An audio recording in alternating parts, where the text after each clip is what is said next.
చారుతర ధర్మరాశికి చారుతర ధర్మరాశిని చేరి వహిల్చెడు త్రిదండి జీయరు స్వామిన్ నారాయణునకును నమస్కారం వనరింతు భక్తి చాతురితోడన్. ఇవాళ ధర్మాన్ని నిలబెడుతున్న మహాపవిత్రమైన ధర్మ రాశిని నిలబెడుతున్న నారాయణ స్వరూపు శ్రీ శ్రీ శ్రీ త్రిదండి చిన్నజీయర స్వామి వారికి ఇవాళ భక్తితో అందరం కూడా నమస్కారం వనరింతు భక్తి చాతురితోడను. అది కూడా భక్తి చాతుర్యంతో నమస్కరించాలి. వారి సందేశం విన్నాక అవధానం ప్రారంభించాం. జయ శ్రీమన్నారాయణ. ఈరోజు ఆంగ్ల కాలమానం ప్రకారం 2020వ సంవత్సరం ముగింపుకు వస్తోంది. ఈ సంవత్సరాన్ని 2022వ సంవత్సరాన్ని అద్భుతంగా కలుపుతూ ఈ రెంటికి కూడా ఒక సాహితీపరమైనటువంటి సంధి కుదర్చాలి అని శ్రీమాన్ వడ్డిపత్తి పద్మాకర్ గారు చేసేటటువంటి ఈ అద్భుతమైనటువంటి అవధాన కార్యక్రమాన్ని దర్శిస్తూ అందులో పాల్గొంటూ ఉండేటటువంటి పెద్దలందరికీ కూడా మేము అనేక మంగళాశాసనాలు చేస్తున్నాం. 2021వ సంవత్సరం మనకి ఎన్నెన్నో పాఠాలు నేర్పింది, ఎన్నో రకాలైనటువంటి అవకాశాలను కూడా ఇది అందించింది. ఇది నేర్పినటువంటి ఈ పాఠాలు ఏంటంటే, అనాదిగా వైదికమైనటువంటి సంప్రదాయంలో చాలా మంది భావించేటట్టుగా మానవ సేవయే మాధవ సేవ కాదయా, ప్రకృతిని ప్రాణికోటిని పాడు చేసేటటువంటి ఉత్తమ లక్షణం ఒక మనిషికే ఉంది. పశువులు కానీ పక్షులు కానీ ఇతర ప్రాణికోటి కానీ ప్రకృతిని పాడు చేయవు. వాటి అవసరానికి తప్ప ఎవరికి హాని చేయవు. అవసరానికి మించి ప్రకృతిని పాడు చేసేటటువంటి ఇతర ప్రాణికోటిని రకరకాలుగా హాని కలిగించి నష్టం కలిగించి వాటిని కలుషితం చేసేటటువంటి ఒక ఉత్తమ స్వభావం మనిషికి, బుద్ధిమంతుడు అనుకునేటువంటి మనిషికే ఉంది కనుక ఈ ప్రాణులన్నీ భగవత్ సంతానమే. అయితే మానవుడు అనేటటువంటి ఒక ప్రాణి మిగతా ప్రాణులన్నింటినీ కూడా హింసిస్తుంటే బహుశా ఆ భగవంతుడు సంతోషించడానికి మేము అనుకుంటాం. అందుకోసమనే మన వాళ్ళు మానవ సేవ ఏ దానికి ఒక మళ్ళీ అవధారణ కూడా చేర్చారు, మరొకటి ఏది కాదన్నట్టుగా. అందుచేత బహుశా ఇది మన వైదికమైనటువంటి ఋషులు కానీ పెద్దలు కానీ ఆచార్యులు కానీ మన సాహితీవేత్తలు కానీ ఏర్పాటు చేసినటువంటి ఒక సూక్తి కాదు అనేది మా యొక్క దృఢమైనటువంటి అభిప్రాయం. అందుకోసమని దీన్ని ఒక రకంగా మార్పు చేస్తే బాగుంటుంది అని మాధవ సేవగా సర్వప్రాణి సేవ అని ఆ సూక్తిని కాస్త మార్చుకోవడం జరిగింది. ఎందుకంటే భగవంతుడు అహమాత్మా గుడాకేశ సర్వభూత ఆశయ స్థిత అని ఆయన అన్నప్పుడు సకల ప్రాణి కోటిలోనూ నేనుంటాను, అది చేతనమా అచేతనమా అనేటటువంటి ప్రశ్న లేకుండా అన్నిటిలో నేను ఉంటానని ఆయన చెప్పినప్పుడు సర్వము తన్మయమే. అయితే ఆయన యొక్క దివ్య శ్రీ విగ్రహంగా మనం ఈ ప్రపంచాన్ని అంతటిని కూడా భావించాల్సి ఉంటుంటే మన మానవ సేవ ఏ మాధవ సేవ అని ఎట్లా అంటాం కనుక, అంచేత మాధవ సేవగా సర్వప్రాణి సేవ మనం చెయ్యాలి అనేటటువంటిది మన అభిప్రాయం. కానీ అది ఎందుకు మార్చుకోవాలి? ఆ రకంగా మానవుడు లేడు అనేది నిర్ణయం చేసుకున్నది ప్రకృతి మాత. ప్రకృతి మనందరికీ తల్లి కదా, మనకే కాదు అందరికీ తల్లి. భూమాత అని మనం అంటున్నాం. ఆవిడికి సహనానికి కూడా ఒక పరీక్ష ఉంటుంది కదా. నిజానికి ఏ తల్లి తన యొక్క సంతానం మీద కోపపడదు, కానీ ఆవిడ సహనానికి కూడా ఒక పరీక్ష ఉంటుంది. బహుశా ఆ తల్లికి ఉండేటటువంటి సహనాన్ని కూడా పరీక్షించే దశకి మానవుడు వెళ్ళిపోయి ఉండడం చేత ఎటు చూసినా దేని చూసినా కృత్రిమం తప్ప మరొకటేం కనిపించట్లేదు. ఈ కృత్రిమత్వాన్ని కడుక్కోవడానికి ఏం చేయాలి అని బహుశా ఎవరినో ప్రేరేపించి ఉంటుందో ఏమిటో మనకి తెలియదు. దాంతో ఒక పెద్ద విషూచి ఈ కరోనా పేరుతోటి మొత్తం విశ్వం అంతా వ్యాపించి అందరి కళ్ళు తెరిపించింది. ఆ రకంగా మనకి గడిచినటువంటి 19, 20, 21 సంవత్సరాలు కొనసాగుతూనే ఉంది ప్రకృతి మనందరికీ నేర్పేటటువంటి ఈ పాఠం. ఒక రకంగా తిరిగి మళ్ళీ మనం మనదైనటువంటి పరమ ఆశ్రయమైనటువంటి వైదికమైనటువంటి మార్గంలో సాగడం సర్వదా శ్రేయస్కరం అనడానికి బహుశా మనకి ఇది ఒక పాఠం అయి ఉంటుంది. మరొక రకంగా మనం ఆలోచిస్తే ఈ 19, 20, 21 కూడా ప్రపంచంలో ఎక్కడున్నా మనందరం ఒకటే, అంతా ఒక్కటే, మనమంతా ఒక్కటే అని మహానుభావులు పాడుకున్నట్టుగా విశ్వంలో ఎక్కడున్నప్పటికీ మనం ఏ దేశం ఎగినా ఎందుకు కాలిడినా అన్నట్టుగా అది అమెరికా కావచ్చు, ఆస్ట్రేలియా కావచ్చు, యూరోప్ కావచ్చు, అరబ్ కావచ్చు, జర్మనీయో జపానో కావచ్చు, ఎక్కడున్నప్పటికీ మనమంతా ఒక్కటే అనేది ఈ కాలం మనకి తెలియచేసింది. చూడండి, భౌతికంగా దూరాలు ఎంతున్నా ఈ మాధ్యమంలో మనందరం కలిసాం. ఎంత ఆశ్చర్యం, ఎంత ఆనందం. గతంలో ఇలా మనందరం కలుసుకోగలిగే అవకాశం ఉండేది కాదు. ఈ కరోనా పాండమిక్ సిచ్యువేషన్ అనేది ఇలా మనందరం కలవడానికి ఒక అద్భుతమైనటువంటి అవకాశం కలిగించింది కనుక ఇప్పుడు మనకందరికీ ఆ వాతావరణంలోంచి మంచి వాతావరణంలోకి మారటానికా అన్నట్టుగా మనందరికీ ఇప్పుడు ఈ సంవత్సరం మన తెలుగు వారికి బహుశా ఎంతో ముందు చూపు ఉంటుంది అనేది మా యొక్క విశ్వాసం ఎప్పుడు కూడా. అందుకే తెలుగులో అవధానం చేస్తున్నారు మన వడ్డిపర్తి వారు అనగానే మాకు కూడా దాంట్లో కొంత సంబంధం కల్పించుకుందాము అని అనిపించింది అన్నమాట. తెలుగు వారికి ఒక అద్భుతమైనటువంటి యోగ్యత ఉంది.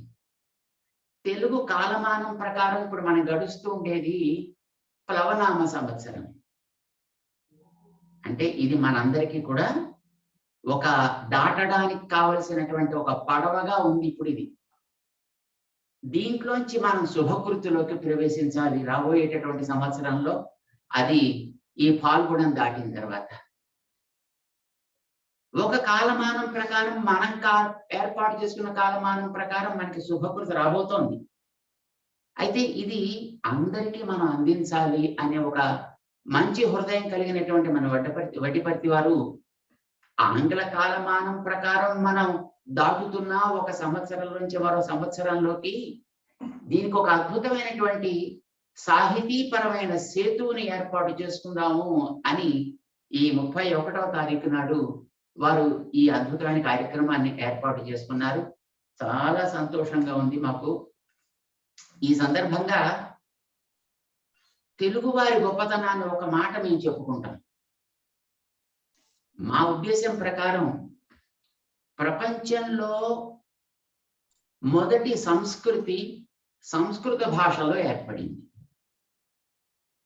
దానిని అనుసరించి ఏర్పడ్డ సంస్కృతి తెలుగువారిదే అనేది మా పూర్ణమైనటువంటి విశ్వాసం. ఎందుకంటే దీనికి ఎన్నో రకాలైనటువంటి ఉదాహరణలు ఉన్నాయి. వేదం ఏ మార్గంలో నడిచిందో ఆ మార్గాన్ని తూచా తప్పకుండా పుణికి పుచ్చుకునే ఒక సౌభాగ్యం, దాన్ని ఇప్పటికీ పరిరక్షించుకుంటూ ఉండేటటువంటి ఒక అద్భుతమైనటువంటి యోగ్యత తెలుగు వారికే ఉంది అంటే అది మాకు ఎంతో ఆనందాన్ని ఇస్తూ ఉంటుంది. రకరకాల కారణాలు. ఇప్పుడు సాహితీ ప్రక్రియ ప్రకారం చూసినా ఈ అవధానం అనే ప్రక్రియ తెలుగువాడి ద్వారా మిగతా వాళ్ళకి చేరింది. ఇప్పుడు కొంతమంది హిందీలో కూడా అవధానాలు చేస్తున్నారు, కొంతమంది సంస్కృతంలో కూడా అవధానాలను చేస్తున్నారు. ఫైన్, చాలా సంతోషం, దాన్ని మనం శ్లాఘించాల్సిందే. కానీ అది ఎక్కడ బీజారోపణ జరిగింది అని అంటే అది తెలుగు తమ భాష అయినటువంటి మహానుభావుల ద్వారా ఏర్పడింది కనుక అందులో అవధానాన్ని చేసే మహానుభావులు అందరూ కూడా సాక్షాత్తు వైదికమైనటువంటి సరస్వతి పుత్రులు అండంలో ఏమి సంశయం లేదు. ఒక్క చిన్న ఉదాహరణ మేము చెబుతాం, మేము విన్నది. మనందరికీ తెలుసు స్నానము అని ఒక పదం ఉండే మన తెలుగు వాళ్ళ దగ్గర. స్నానం పదాల్లో వేదికమైనటువంటి ఒక ప్రక్రియ ఉంది. ఆ అక్షరం ఎక్కడ పుడుతుంది, ఎలా ఉచ్చారణ సాగుతుంది, ఏ ప్రయత్నంతో సాగుతుంది, అక్షరానికి ఏ రకమైనటువంటి విరామం ఉంటుంది, అది దీర్ఘమా హ్రస్వమా ప్లుతమా, ఇలాంటివో కొన్ని వైదికమైనటువంటి నియమాలు శబ్దాల్లో ఉన్నాయి. మరి పెద్దలు మీ అందరికీ కూడా మేము చెప్పాల్సిన అవసరం లేదు. ఇప్పుడు స్నానము అనే పదంలో ఏమేమి అక్షరాలు ఉన్నాయి అని అడిగితే సకార, నకార, దీర్ఘములు, ఇంతేనండి. ఇంకేమైనా కొత్త ఉన్నాయి దాంట్లో? స్నాన అని అంటే ఇవే ఉన్నాయి. కానీ వేదం మనకు ఒక రహస్యం చెప్పింది. వేదంలో అభినిధానము అనేటటువంటి ఒక నియమం ఉంది. ఆ నియమం ప్రకారం సకారానికి అనునాసికమైనటువంటి నకారానికి మధ్యలో ఆ వర్గ ఆదిమ అక్షరం వస్తుంది అని ఒక నియమం ఉంటుంది. ఇప్పుడు సకారానికి తర్వాత వచ్చిన నకారానికి వర్గ ఆదిమ అక్షరం తకారం, తా కదా, తకారం వచ్చి పోతుంది అని ఉంది. కానీ ఇది మిగతా భాషల వాళ్ళు ఎవరికి తెలియలేదండి, తెలుగువాడికి తెలిసిందండి. మీరు చూడండి, ఉత్తర భారతదేశంలో హిందీ మాట్లాడేవాడు మీరు అడిగితే వాళ్ళ భాషలో దాన్ని మార్చుకున్నప్పుడు స్నానము నహానా అని పెట్టేసుకున్నారు వాళ్ళు, నహానా. తమిళం వాళ్ళని మీరు అడిగితే నీరాటం అనుకున్నారండి, దాన్ని నీరాడుట. కానీ మన తెలుగు వాడిని అడగండి, ఆ మధ్యలో వేదము చెప్పిన నియమము ఏదుందో వర్గ ఆదిమ అక్షరం వచ్చి పోతుంది అనేది టక్కమని పట్టుకున్నాడండి మన తెలుగువాడు. తానము అన్నాడండి దాన్ని.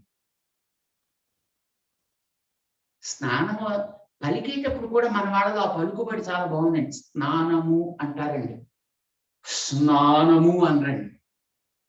అంటే తకారం ఉంది అక్కడ, కానీ అది మనం గుర్తించగలిగేటట్లుగా ఉండదు. వేద నియమం ప్రకారం దాన్ని మనం జాగ్రత్తగా పట్టుకోవాలనేటటువంటి ఆ పలుకుబడి రహస్యం తెలుగువాడికి అందింది. ఈ తెలుగువాడిలో కేవలం సాహిత్యం చదువుకునేటువంటి పండితులకి మాత్రమే కాదు, మీరు సామాన్యులైనటువంటి గ్రామీణులని చూసినా, పల్లె వాళ్ళని చూసినా, తానం చేసినావా? మీ తెలంగాణ ప్రాంతంలో అయితే ఏందయ్యా, ఏంటి తానానికి పోయింది ఎవడు? తానము అనేటటువంటి పదాన్ని, తకారాన్ని, అసలు స్నానంలో తా ఎక్కడుందో మనకి తెలియదండి. తమాషా. అంటే తెలుగువాడి యొక్క గొప్పతనం ఎంతటిది అనేది తలుచుకున్నప్పుడల్లా మాకు మనస్సు ఆనందంతో ఉప్పొంగుతూ ఉంటుంది అన్నమాట. ఇలాంటివి ఇంకా మనకి ఎన్నెన్నో ఉదాహరణలు ఉన్నాయండి. కృష్ణుడు ఒక పదం అండి, మనకందరికీ తెలుసు. షకారము నకారము ఉంది దాంట్లో. కృష్ణ అన్నప్పుడు పాపం హిందీ వాడిని అడిగితే కన్నయ్య అన్నాడు. వాడు షకారాన్ని పూర్తిగా పక్కకి పెట్టేసి నకారాన్ని పలకడం కష్టం కనుక నకారం ఏం చేసుకుని కన్నయ్య అనుకున్నాడు. తమిళం వాడికి ప్రమాదం లేదండి, అంటే వాడికి నకారాలు లకారాలు బాగా వచ్చు. అందుకోసం వాడు కన్నా కన్నా అని అనుకున్నారండి. వాళ్ళకి షకారాన్ని తీసి పక్కన పెట్టారు, ఎందుకు వచ్చిన పోవాలండి. కానీ షాకి నాకి మధ్యలో నకారానికి ఉండేటువంటి ఆద్యక్షరం వస్తుందండి. నవర్గంలో ఉండేది నకారానికి మొదటి అక్షరం టాటాడా అన్నారు కదా, టకారం వస్తుంది అనమాట. కృష్ణుడు అంటామా మంచిగా పలిగితే టకారం ఉందండి. చూడండి, హిందీ వాడు కన్హా అన్నాడు, వాడు వీడు కన్నా అన్నాడు. మన తెలుగు అడిగితే కిట్టుడు, కిట్టిగాడు. కిట్టి టకారం ఎక్కడి నుంచి వచ్చిందండి అని మనకి సందేహం అక్కర్లేదు. అది వేదం చెప్పిన నియమం తెలుగు వాడి దగ్గర సురక్షితంగా పదిలంగా ఉంది. తెలుగువాడు చాలా గొప్పవాడండి. తెలుగువాడిలో ఉండేటటువంటి ఆ సాహితీపరమైనటువంటి వైభవం బహుశా ప్రపంచంలో ఎక్కడా లేదు అనేది మా పరిపూర్ణమైనటువంటి విశ్వాసం. మా స్వామివారు, మా గురువు గారు ఒక మాట చెప్తుండేవారండి. ఆయన చాలా అద్భుతంగా ఉండేవాటండి, మంచి బాగా మాట్లాడేవాట, అన్ని భాషల్లోనూ మాట్లాడేవాట. స్టైల్స్ మారుతాయి కదండి, ప్రాంతాన్ని బట్టి భాష యొక్క క్రమం మారుతూ ఉంటుంది. ఆయా ప్రాంతానికి సంబంధించినటువంటి వ్యవహారాలు మారుతుంటాయి. ఇప్పుడు మన తెలుగు రాష్ట్రాల్లోనే చూస్తే ఏదో శ్రీకాకుళం వైపు మాట మాట్లాడే తీరు వేరు, గోదావరి తీరం వాళ్ళు మాట్లాడేటటువంటి ఆయి అంటారు వాళ్ళు అక్కడ. అదే మీరు కృష్ణా తీరానికి వస్తే మాట్లాడే పలుకుబడి వేరు, నెల్లూరు వైపు పెడితే పలుకుబడి వేరు, రాయలసీమ పలుకుబడి వేరు, తెలంగాణ పలుకుబడి. ఏ ప్రాంతంలో ఏ పలుకుబడో దానితో పాటు అది తెలుగో హిందీయో బెంగాలీయో అన్ని మాట్లాడేవాటండి. వీడు ఏ భాష వాడబ్బా అని పాపం ఆయన శిష్యులందరికీ పెద్ద సందేహంగా ఉండేది. ఎప్పుడు అడుగుతుండేవారట, సార్ మీది ఏ భాష సార్, మీ మాతృభాష ఏమిటి సార్? చెప్పేవాడు కదండి. ఒకసారి ఒక శిష్యుడికి అసలు ఈ గురువు గారి ఒరిజినల్ భాష ఏమిటో తెలుసుకోవాలి అంటే ఎప్పుడు తెలుస్తుంది? వాడు ఆలోచించి పడుకున్నప్పుడు ఒక కర్ర తీసుకెళ్ళి పడిమని కొట్టేటండి. చచ్చాను రా బాబు వాళ్ళు. ఓ తెలుగు వాడు. ఇన్ని భాషల రహస్యాలని, అన్ని ప్రాంతాల యొక్క శైలిని చక్కగా పట్టగలిగినటువంటి నాలుక తెలుగువాడిది అంటే మాకెంతో గర్వంగా అనిపిస్తుంది. అది మిగతా వాళ్ళకి ఆ రకమైనటువంటి యోగ్యత ఉందో లేదో మనకి తెలియదు, కానీ తెలుగువాడికి అది ఉంది అనే విషయం మాకు బాగా తెలుసు.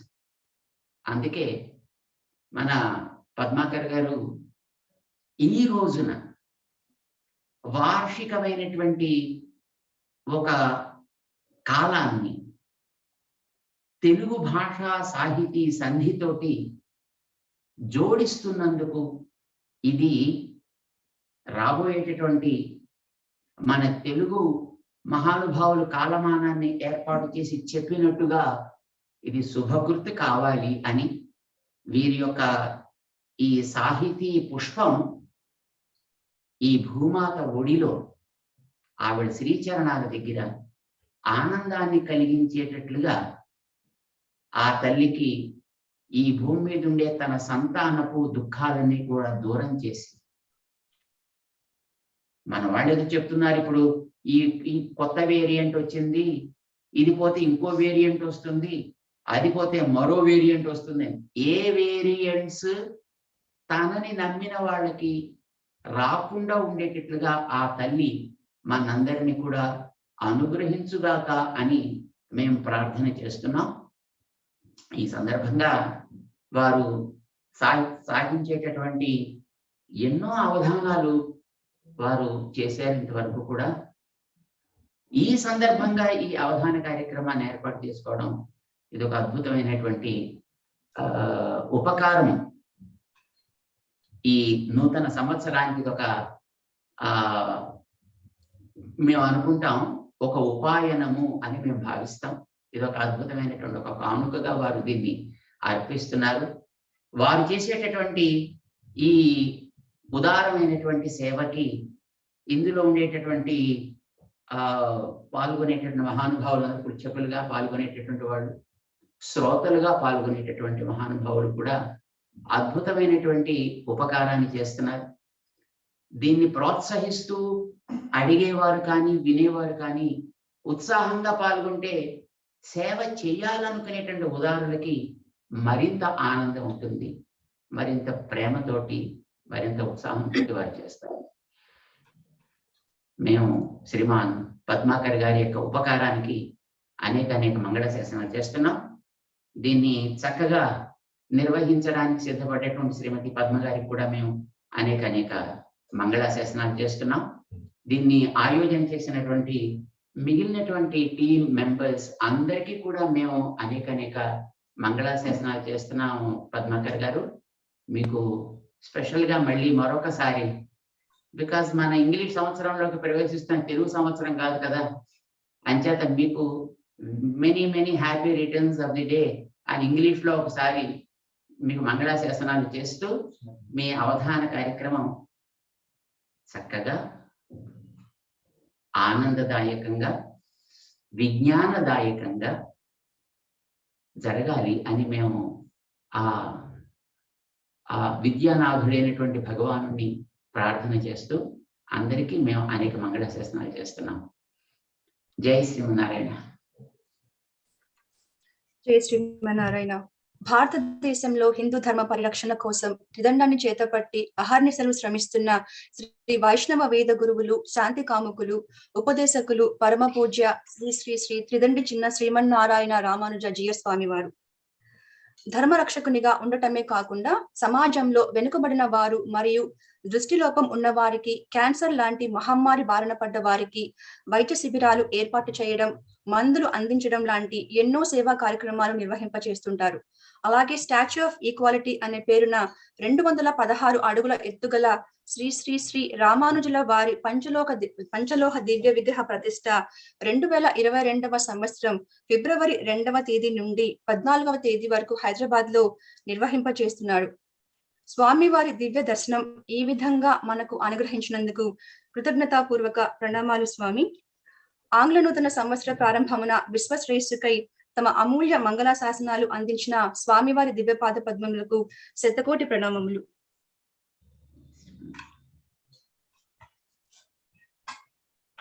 ధన్యవాదాలు. ఇక మనం అవధాని గారు, మేము కొద్దిసేపు కార్యక్రమంలో ఉండి తర్వాత మేము మీ అందరి యొక్క ఆమోదంతో మేము పై కార్యక్రమానికి పెడతాం. కొద్దిసేపు మేము చూస్తాం తప్పకుండా. చాలా సంతోషం. ధన్యవాదాలు స్వామీజీ.